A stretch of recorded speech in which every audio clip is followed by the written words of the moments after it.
Mbirizi ageze ku kibuga cy'indege ku mugoroba aranakina match mu kanya. Yego. Reka twibaze kuri 11 bakina uyu munsi. Uyu munsi abahari Adolphe ni muzima. Yakaba yaririmo. Ku ikipe kuko ari ingingo akwiye gushyira Adolphe ni muzima. 11 reyo iryana. Ejo bundi cyane rwose Adolphe ni muzima. Adolphe ntabwo ari muzima. Ari muzima afite ikibazo cy'imvune. Harakina Boneri rero. Ashobora gukina Hategekimana Boneri. Ashobora gukina Hategekimana Boneri. Ariko nta kibazo kuko Musanze. Kuko Musanze Boneri rero iba iri imbere ya Musanze tugiye gupanga. Kuri kabiri Felicien. Didier ajya naho hari. Amaze iminsi Didier afite akabazo k'imvune. Ibumoso ganijuru kuva ku munsi wa mbere imyitozo yarahari. Kama kawaida ni ganijuru. Elia.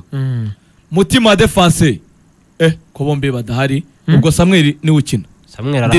Samuel arahari. Songo se ntiyatanye imyitozo. Samuel oya ntago ngo arabatayari. Ntabwo arabatayari nawe. Ahubwo nawe ngo yari yorongera. Ubwo harakina Samuel na Mitima Hirwa Jean de Dieu ngo arayivuye mu bizame ashobora kuza gukina nawe. Arasimbura. Ashaka gusimbura nta wamenye. Iyi video abantu bari kubona ni Mbirizi. Kuri YouTube channel. Muri mu kinyaro Rayon Sport yakirwa ku kibuga cy'indege ni mugoroba. Fose Mitima arakina na Samuel Muraxe.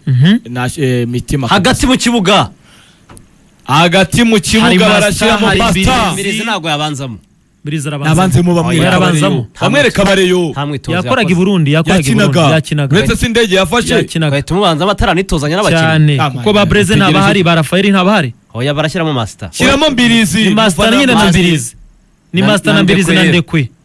Uruhande rumwe ni Onana Faustin ashaka kwaza kuza kumureba n'umuntu bita Arsene ushobora gukina kuri ruhande ndetse na SN kuri point. Nta gihindutse abo ngabo ne bashaka kuza kubanzamo kuri Rayon Sport. Musanze bo dukeneye kureba Mbirizi. Cyokora umureyo kureba Mbirizi. Icyo mbisabira murasabwa kuza kwakira umutoza hari ingingo Francis mukamukomera amashyi. Staff technique bwa mbere muyikomera amashyi. Naba bakinyi. Ugomba kwakira aba bakinyi batandukanye. Ikindi ni konji. Nta yindi rinye umunsi. Rinye ni Nyamirambo. Vinyamirambo ujya kureba Arsene ngo ari no gucenga abantu. Arsene nabyo dukeneye kubireba. Arsene ni bakina neza. Hari n'abantu batazi Mbirizi rega. Kuko Mbirizi nibwo bwa mbere tugiye nabo bahajirega barabona umwana. Nabo bahajira guha. Tansiyo Francis ari ingingo agiye kumwakirira. Mbaya. So ubwo rero gahunda nuko nko ariko mu kanya saa 9 mugende munarebe Gasogi na AS Kigali kuko ni ibindi indi nkuru turi kugana ku musozo nuko muri beach volleyball muri Commonwealth mikino ihuza ibihugu bikoresha ururimi rw'icyongereza ikomeje kubera mu mujyi wa Birmingham. Ikipe ya Gatsinzi Venuste na Ntagengo Olivier ikatije tike kimwe cya kabiri. Imaze gutsinda New Zealand. Fose ikiganza cya Gatsinzi ngo byari bindi nabwo apfutse abantu benshi. Iratsinze yaratsinze mu kanya amuseta 2 kubusa. Bari muri demi finale. Nkuru nziza urumva indi mikino byaranze ariko volleyball niyo burya volleyball n'amagare niyo mikino tugira mu Rwanda. Niyo mikino yacu. Ibintu bya basket umupira w'amaguru kwiruka nibyo twibeshyamo. Volleyball.